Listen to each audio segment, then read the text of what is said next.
So, good morning, everyone. My name is Jonathan. I am calling in today from Nishnawbe Territory in Sudbury. I'm originally from Northern Ontario, and as you can probably tell, I'm pretty stuffed up. So I do apologize for that in advance. Hopefully, my at least my voice should probably last this whole thing. Now, sorry for the late start. That's completely on me. Just tweaking a few things with the tech here. But the truth of the matter is that I don't really think we're going to take the full hour. And the simple reason for that was I had very grandiose visions when I was initially kind of thinking about this seminar. But once I got, digging into the preparation a little bit, I really had to dial it back and really focus on two things. Now, the thing that I want to say, the reason for this topic is that if you're like me and you have engaged communities, First Nations communities, obviously I'm thinking of specifically, but also even if say you're involved with a charity or you give time in some other way to some other organizations, or even the organization you work in, whether it's a nonprofit or First Nations government, the same kind of principles applies, but the particular framing of what I want to talk about today is in the context of community engagement. Now, the reason I say this is because, I have done a little bit of that over the course of my life, and I'm sure in some way or another you've been a participant or maybe possibly even a facilitator in that kind of information gathering from community members, and it can be really hard.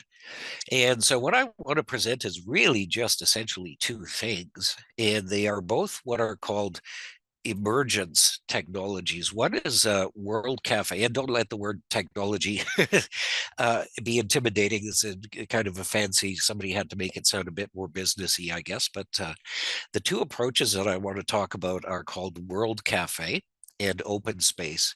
So when I talk about community engagement, I'm not talking about how to get people to come to a meeting.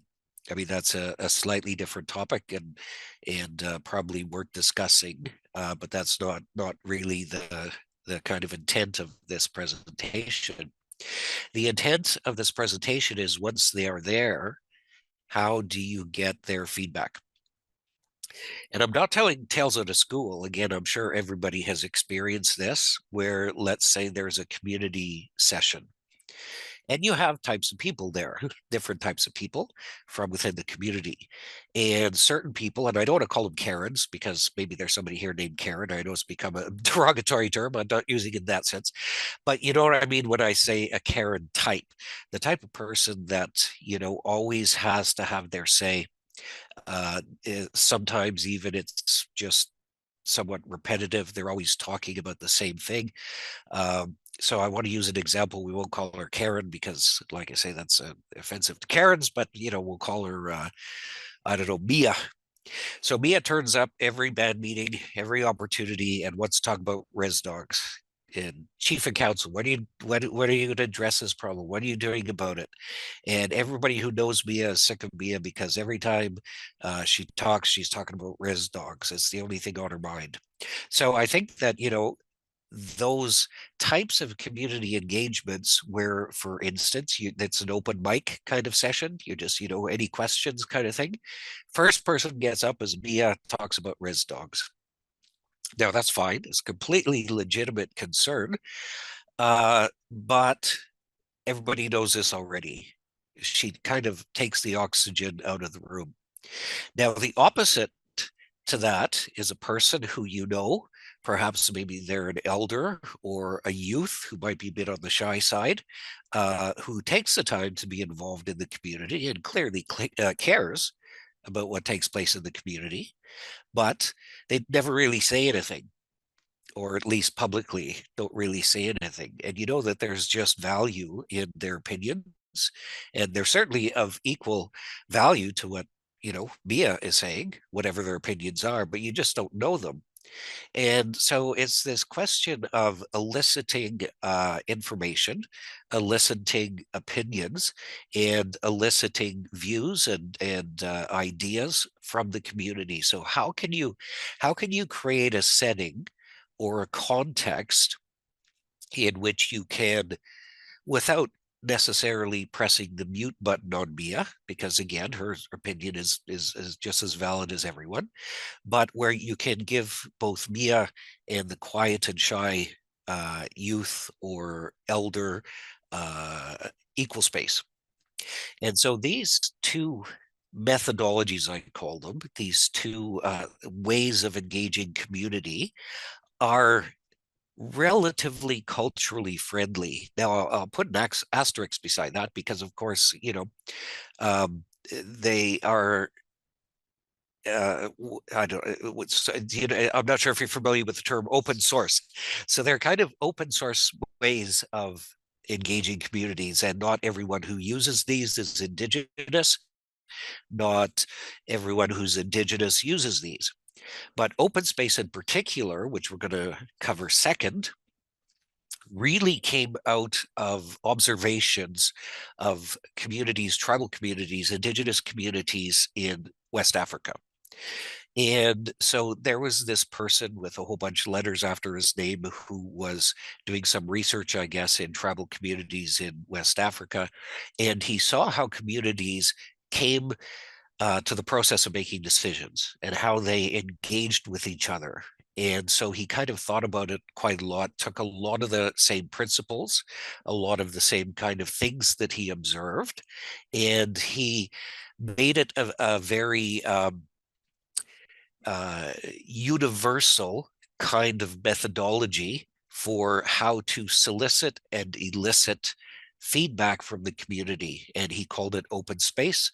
It's not proprietary. There's no trademarks, anything like that. It's all available for anyone. In fact, after this webinar is over, if you are interested in it, there's lots of videos, lots of resources online. If you specifically would like specific information about either of these two techniques, by all means, please contact me. Be more than happy to send you links to resources, but they are all out there and available. And so open space, particularly because it does have indigenous roots, has been found to be very successful for getting that and eliciting that information from community members. But I used a word, and it's a bit of a fancy word here, but I used the word emergence. So I got to explain this because emergence sounds complicated, but it's not really. So here's the kind of more formal definition. In philosophy and systems theory, science and art, emergence occurs when a complex entity has proprieties or behaviors that this part do not have on their own and emerge when they interact in a wider whole. Now, that's a very convoluted, scientifically complicated way of saying something quite simple, that the sum is greater than its parts. And so when we have a community, say, and doing engagement in community, the sum total of the knowledge of the community is greater than that of its individual parts, and things that would not normally have been thought about or discovered emerge from a situation where these individual actors contribute collectively. And that's why it's called emergence. So the idea is that, bringing people's minds together and bringing people's feedback together and even their personalities together creates something that's better than each individual person could create on their own.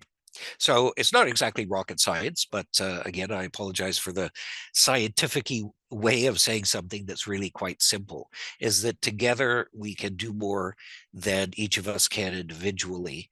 And sometimes we can do things that none of us individually would have thought of or would have thought of ourselves capable of. And so that's what emergence means. So what I would like to do is, first of all, talk about the technique called not open space, we'll do that second, the technique called World Cafe. So what I just want to do briefly is, there, I screwed it up already. What I want to do briefly is present a little video. It's only about something like 3 minutes. So this is how a World Cafe session would go.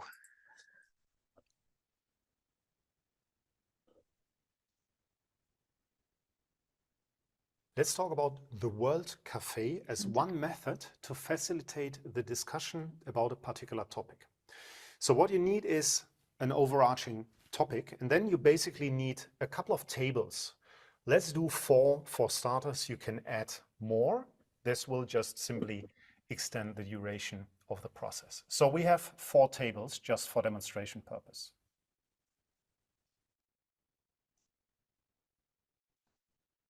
And on every table, let's label them. We are going to discuss a particular question that match the overarching theme. And every table has one designated host. And this host will stay at the table the whole time.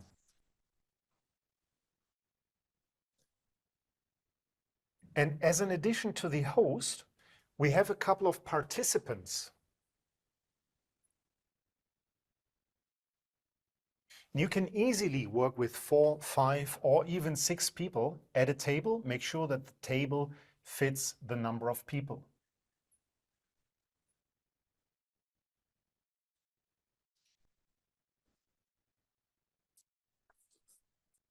And what the people are doing together with the host is that they are discussing the question at each and every table. And the idea is behind that to play, doodle, and draw. So you need a bunch of different colors, different types of pens, obviously a sheet that you can put on the table as a tablecloth where people can draw, where they can paint pictures and all that stuff. Don't get too complicated, but just have different colors, different pens, and different styles.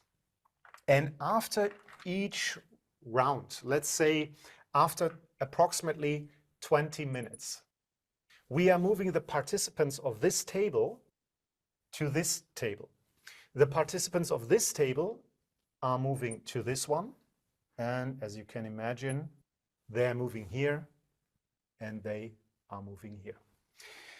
The participants are going to switch, but the host is going to stay at each and every table. And the role of the host is to connect participants with what has been discussed already, to cross-pollinate ideas,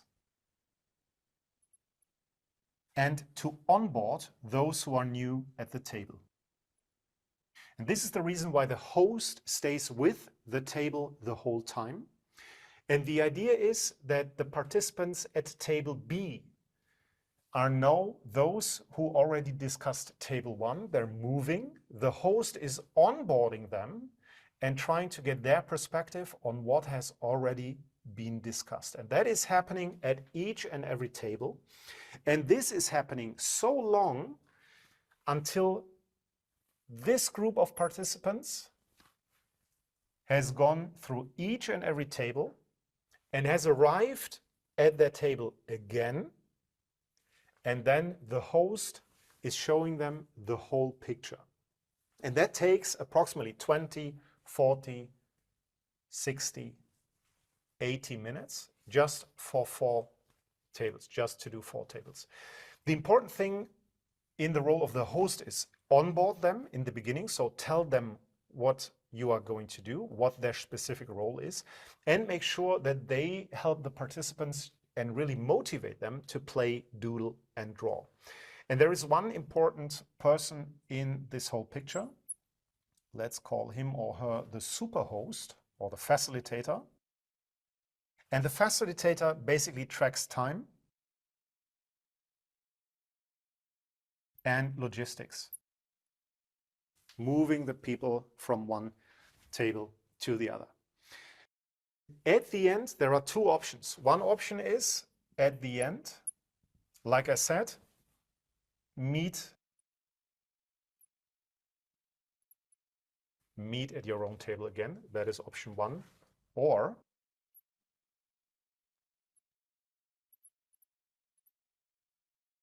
prepare a presentation for the plenary, and that is something that the hosts are going to do together with the facilitator while all the participants are in a break.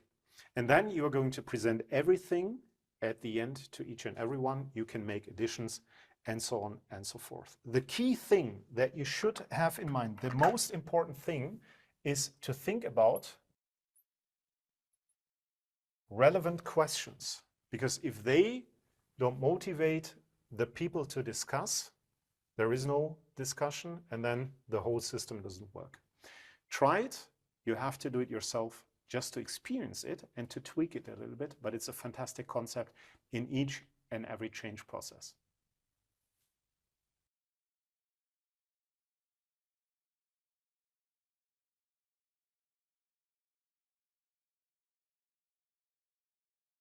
So I just want to break down just a tiny bit, then we'll move on to the next one. So in a World Cafe situation, they have the example there for tables. Now, this particular guy is talking about drawing and doodling, and you say, well, that's a bit kind of juvenile. Well, no, it isn't. I'll tell you why, because in those tables, you still have, Armias, you still have the quiet people. And so within that specific conversation for those 20 minutes or however long you leave for that, you'll still have more dominant voices. And the host of that particular table is capturing the essence of the conversation.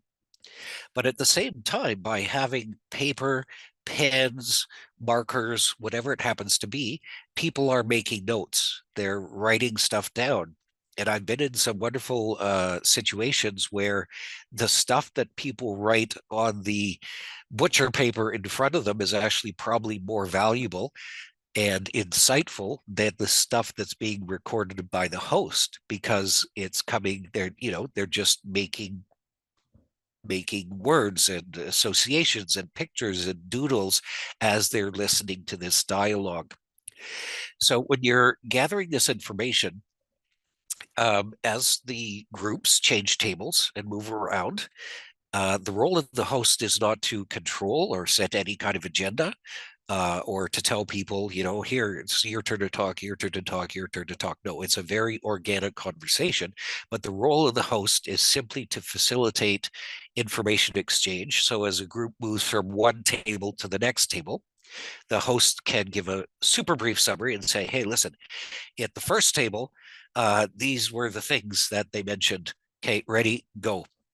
And you add to that. The people in the second round add to the doodles and drawings. They make contributions to the question or answers to the question that is being asked.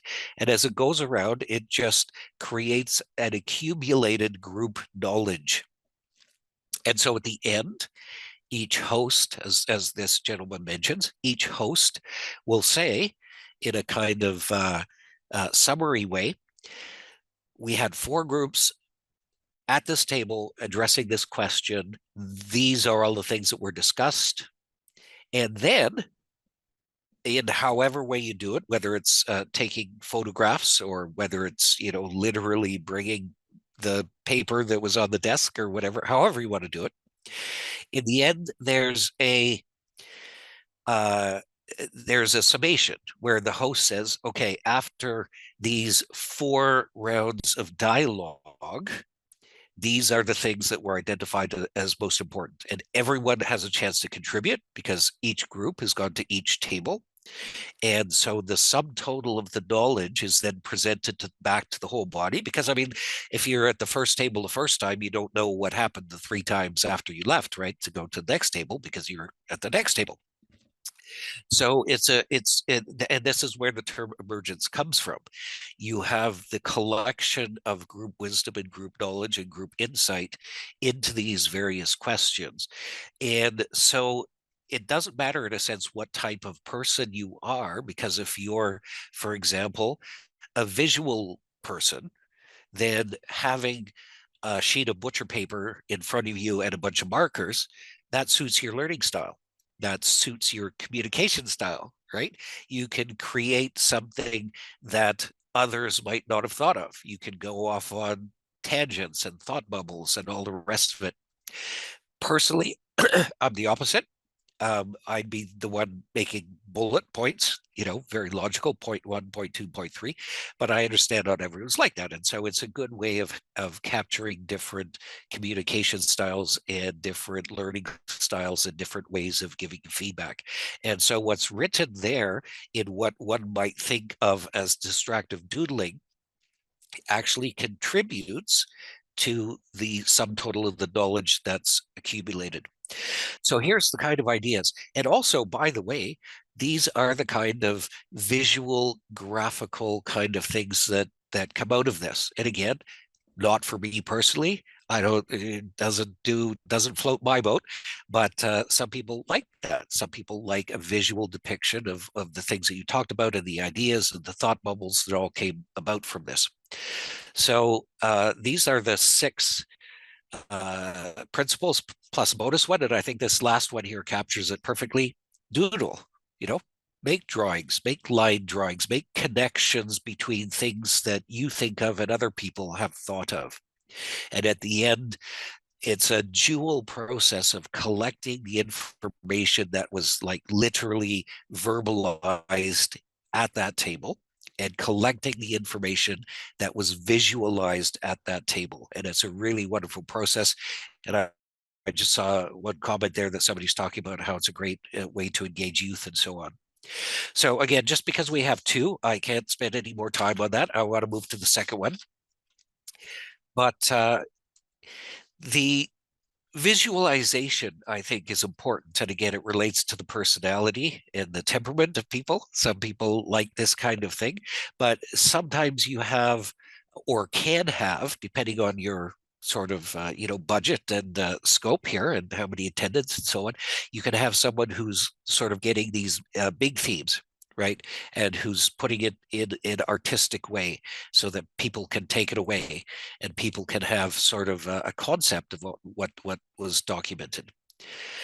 So the next one I want to talk about, and I'm going to play video first this time instead of talking, and then I'll unpack it a little bit. And I think this video is a bit shorter. But the second one I want to talk about is open space. Now, again, this will drive someone crazy. I remember, for example, one instance where we had a World Cafe, and because of the number of participants, we actually had to have each table in a different room. We rented a whole floor of a kind of, facility. And each host was there to do what was just described in that video and what I hopefully explained. But there was one guy, not going to tell you who it is, you might know him, but he'd worked for the government for about 30 years and he just couldn't help himself. And so he managed the meeting in his room. Here's the chart. Here's the timeline. You go first. And did all that. And so when the report came back, it looked exactly like it was chaired by someone who worked for the government. You could tell that he ran everything as to how he was used to. But that's not really the intent of these methods. The intent of these methods, and this again is where emergence comes in, is that you don't know. You can't predict what's going to come out of them, right? And that doesn't fit everyone's mentality and mindset, that kind of level of chaos that you don't know what's going to happen. So I really quickly want to play the second video. Again, I think it's a couple of minutes shorter. So Matt, if you could take over just for a bit.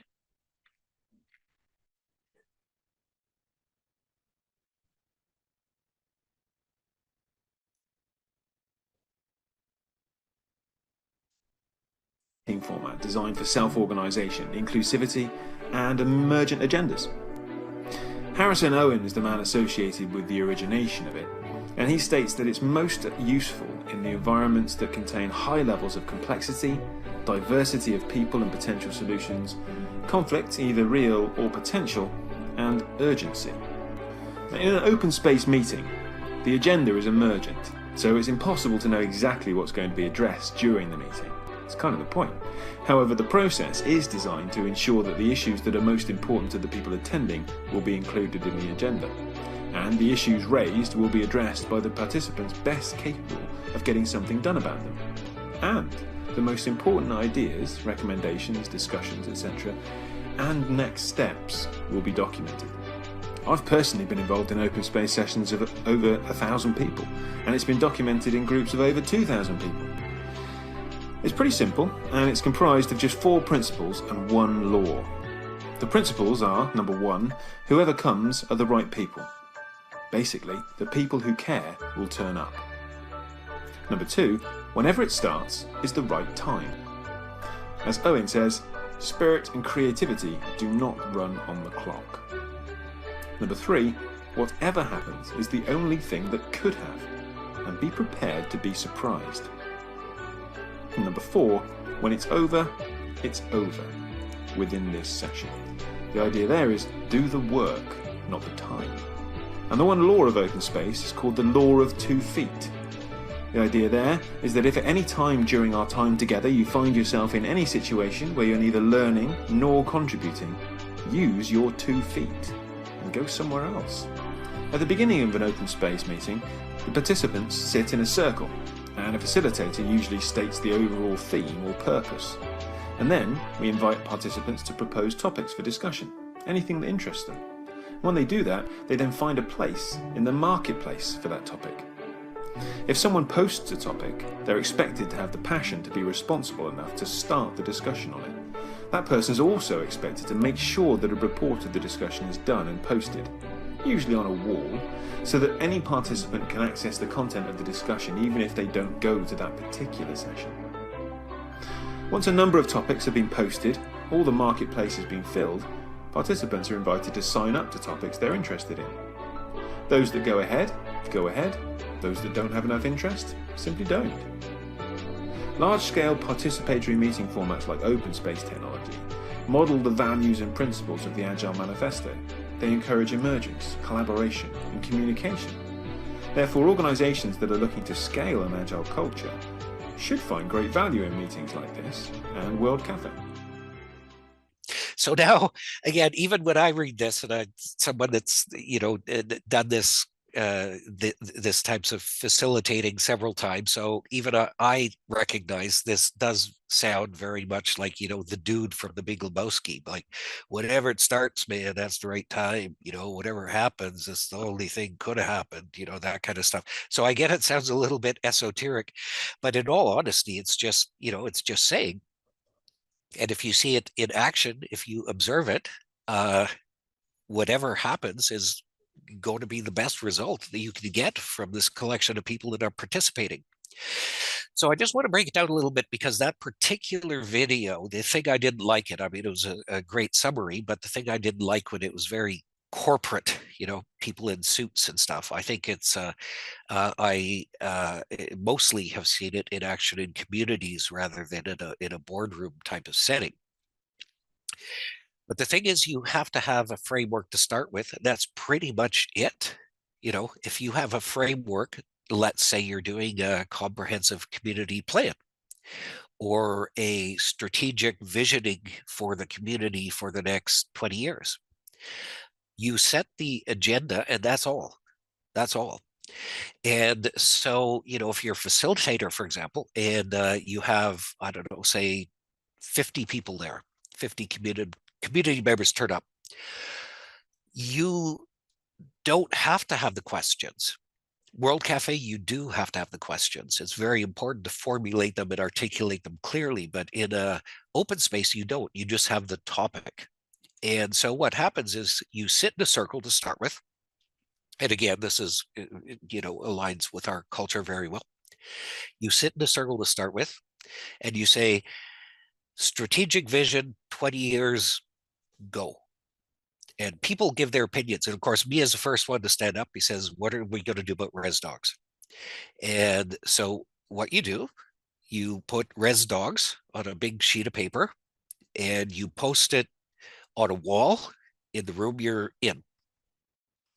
Bring some chairs over. Anyone who wants to talk about res dogs, that's where you go and talk about res dogs. And then you go around the room and anybody else, one person says, well, we got to talk about housing. Another person says education. Another person says, let's develop a constitution, whatever it happens to be. And so each of these topics is posted with a paper in a section of the room. And then you say, okay, we're going to come back in an hour. Let's see what happens. You go to the ones that are interesting to you, that you're interested in participating or just even listening to. And so people go based on what their interests are. That's the bit about the law of 2 feet. You don't like something, it's boring, you heard all the opinions there are to be heard, okay, go somewhere else. It's completely organic. And so what it's a little bit like actually is like watching cells under a microscope. You don't know exactly what's going to happen, but they just kind of cluster in certain ways, and certain ones go one direction and some go in the other direction. And at the end of it, you have, for instance, Mia by herself with the paper that says res dogs, because no one else is interested, or no one else is more interested in res dogs than in housing and education. And so Mia's there by herself, and it's not picking on Mia. It's just the collective wisdom of the group, right? So the collective wisdom of the group is that people are all focused on education. So you have 10 people sitting around in the little circle over the sheet that says education. And so the person who suggested education is kind of the mini facilitator, again, not to dictate, but just to simply be there and, record what was said, kind of thing. And so you'll have, 20 people in education and 5 people talking about housing, and nobody's talking about res dogs. So people go to where their interests are.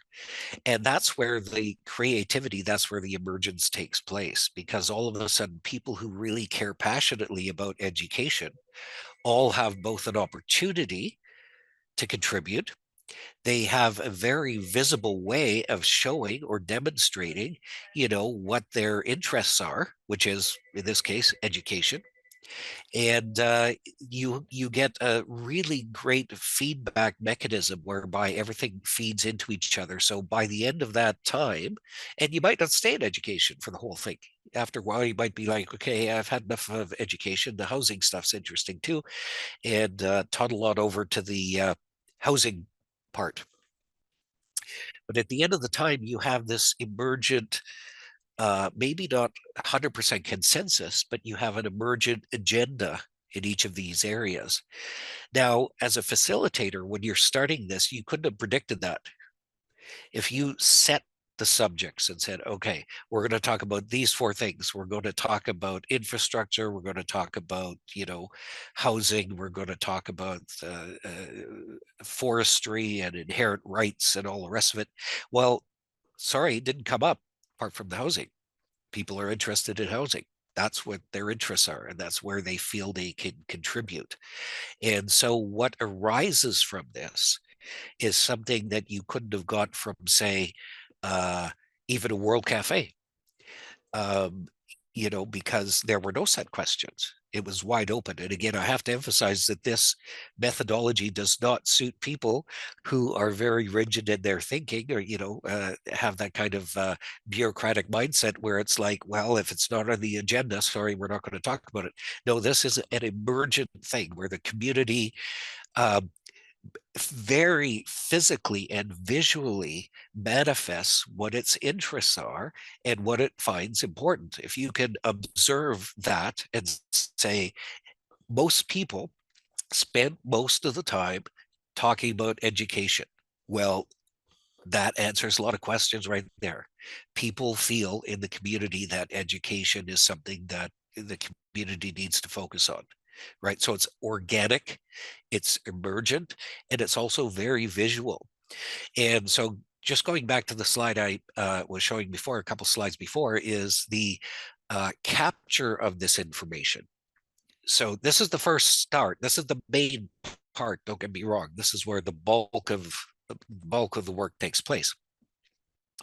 But the harvesting, they call it, which again is a very hippie type term, but the harvesting of this information, the collecting of this information, bringing it all together happens at the end. So each mini host, if we could call it that, at the end presents and says, these are the, we spent 40 minutes of our hour talking about this, and we made a list of the 3 most important things under education that we would like to see happen. That didn't come from anywhere. It came from everywhere. That was the emergent priorities from the community. And so each host comes back and gives a little spiel, just kind of summary of these different things. And this is where you'd have, as I mentioned a couple of slides ago, this is where you have that capturing, perhaps if you have the resources necessary, by an artist, say, who listens to all these presentations, these mini summaries of what took place over the time period. And it doesn't have to be an hour, it's whatever, over this time period, and create something visual, a visual kind of map of stuff.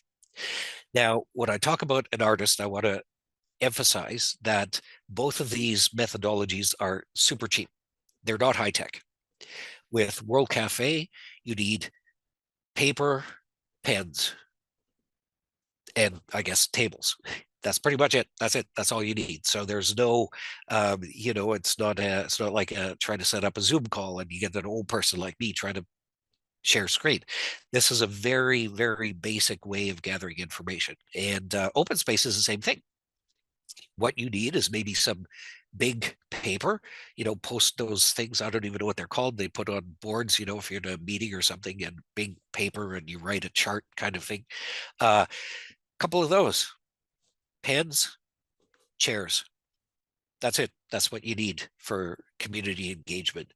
So whoever comes are the right people. Whenever it starts, that's the right time. And given that I was, 3 or 4 minutes late to start this, yeah, I could agree with that. When it starts is the right time, I'm just kidding. Anyway, so whatever happens is the only thing that could have happened. What you get is the emergent information from the people that it matters most to, from the people that have the most interest in these things. So whatever happens is the only thing that could have happened. And when it's over, it's over. You don't force it. That's the beauty of this thing, is that if people are really, really invested, they'll stay and keep talking about it. And if they're not, they'll leave. So when it's over, it's over. You gather the information, and that right there is community engagement, I think, in a way that is a little bit more culturally relevant to how we operate in communities. Mia is still standing at her page about res dogs, but no one wants to talk about it. That's fine. Not embarrassing Mia. Everybody knows what Mia has to say anyway, so nobody went to her paper. But education is clearly important in this example.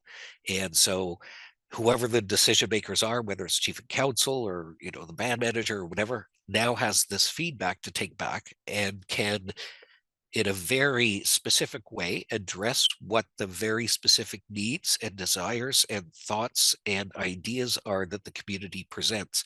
And so that's the beauty of that technique. So it's really not a hard thing. The only thing I would add, just to finish and to summarize here, is that it depends on the number of people. I think that in my experience, and this is not prescriptive, I'm just saying by observation, in my experience, World Cafe tends to work great if you have, say, like around 20 people, 50 people, that kind of thing. You could always add tables and all the rest of it. I think open space tends to work more if you have, 40 plus people. I think that that having that amount of input and that amount of opportunity, because the other thing that happens in open space potentially is you have 15 different topics and there's only 12 people there. So, you're not going to get that balance of discussion areas combined with what I call a tipping point of having enough conversation or dialogue around it. So that's the only thing I would say in closing, is that, you know, you keep an eye on the number of people and maybe pick one that's right with you.